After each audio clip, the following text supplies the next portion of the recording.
السلام علیکم ورحمۃ اللہ وبرکاتہ۔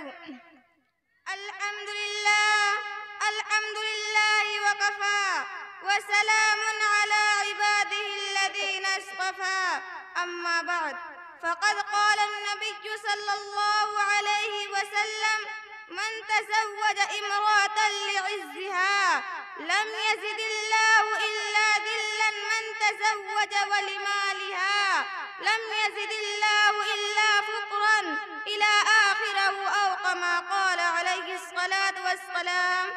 حضرات حکم، اساتذہ کرام، اسٹیج پر بیٹھے ہوئے ہمارے مہمانان اعظام، اس وقت میرا موضوع شکن ہمارے معاشرے کے وہ ناسور ہے جس نے زندگی کی بنیادوں کو ہلا کر رکھ دیا ہے، سینکڑوں ہزاروں گھروں کو تباہ و برباد کر دیا ہے اور کتنے ہی جذبات کو مسل کر رکھ دیا ہے۔ یہ وہ بیماری ہے جسے آپ جہیز کے نام سے یاد کرتے ہیں۔ میں نے خطبہ کے بعد ایک حدیث شریف پڑھی ہے، اس میں حضور پور نور محمد عربی صلی اللہ علیہ وسلم کا پاک ارشاد ہے: جو شخص عزت حاصل کرنے کے لیے شادی کرے گا تو رب ذوالجلال ایسے شخص کو ذلت کے سوا کچھ نہ دیں گے، اور جو شخص مال کے لالچ میں شادی کرے گا اس کو فقر و فقا اور تنگ دستی کے سوا کچھ نصیب نہ ہوگا۔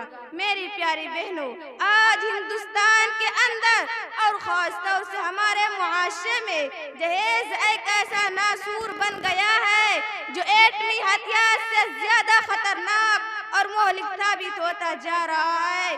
اس منحوس جہیز کی بنیاد پر ہندوستانی معاشرے میں روزمرہ اخبارات رونق زار بن کر یہ سرخیاں چھپتی ہے کہ فلاں شوہر نے اپنے سسرال والوں سے اسکوٹر نہ ملنے پر اپنی نئے نویلی دلہن کو جلا دیا، فلاں شخص نے مزید جہیز کا مطالبہ پورا نہ کرنے پر بیوی کے موت کو گھاٹ اتار دیا۔ عجب ماجرا ہے حضرات دیکھیے، عجب ماجرا ہے حضرات دیکھیے، داماد مانگتا ہے خیرات دیکھیے۔ میری پیاری بہنوں، اخبارات کی سرخیاں ابھی غیر قوموں ہی کے بارے میں نظر آتی تھی، مگر افسوس سچ افسوس، رفتہ رفتہ ہمارے اسلامی معاشرے کے اندر یہ وبا پھیل چکی ہے۔ آج اخبارات کے اندر بھیٹ چڑھنے والی کئی فاطمہ، کئی رضیہ، کئی شبنم فرزانہ اسلامی شریعت کے نام لیوا سے یہ کہہ رہی ہے: کاش ہماری اسلامی شریعت اور کتابوں میں وعدوں کے بجائے عمل میں آ جاتی۔ میری پیاری بہنوں، عورت رب ذوالجلال کی جانب سے عطا کردہ وہ حسین تحفہ ہے جس نے انسان کی زندگی رعنائی بخشی۔ اسی عورت کے دم سے نظاروں میں خوبصورتی پیدا ہوئی، اسی معصوم کلی نے حضرت آدم علیہ السلام کی زندگی میں خوف و وحشت کو دور کیا، مگر ان تمام باتوں کے باوجود ظلم و ستم کے تاریخ شاہد ہے کہ اس دار فانی میں جتنے مظالم برپا ہوئے ہیں ان میں زیادہ تر صنف نازکی پر کیے گئے ہیں۔ اس بے رحم سماج نے عورتوں کو جس نظر سے دیکھا ہے وہ نہایت قابل مذمت ہے۔ تاریخ عالم ان دردناک واقعات سے بھری پڑی ہے۔ کبھی حضرت مریم کو دنیا والوں نے متہم کر کے جنگلوں کی خاک چھانے پر مجبور کیا، تو کبھی نمرود نے اپنے بیٹی کو ایمان لانے کی پاداش میں آگ میں ڈالا، تو کبھی عرب کے جاہلوں نے لڑکیوں کو پیدائش کو اس قدر منحوس تصور کیا کہ پیدا ہوتے ہی زندہ درگور کر دیا جاتا تھا۔ آج بھی ان دو شہزادوں پر ظلم و ستم کے پہاڑ توڑے جا رہے ہیں، جبر و تشدد کی خاردار جھاڑیاں ان کی راہ میں حائل ہے۔ آج بھی عورتوں کے ارمانوں کا خون کیا جا رہا ہے۔ غریب گھرانے بچوں پر خدا کی زمین اپنی وسعت اور کشادگی کے باوجود تنگ ہو رہی ہے۔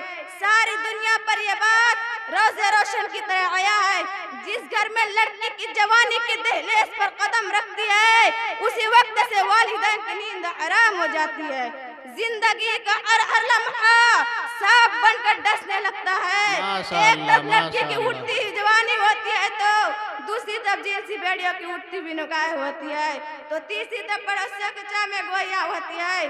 والدین اس گلاب کے پھول کو سجانے کے لیے جب کسی لڑکے کا تلاش کرتے ہیں تو کے جہیز کے مطالبات ان کے ارادوں کو مسمار کر دیتے ہیں۔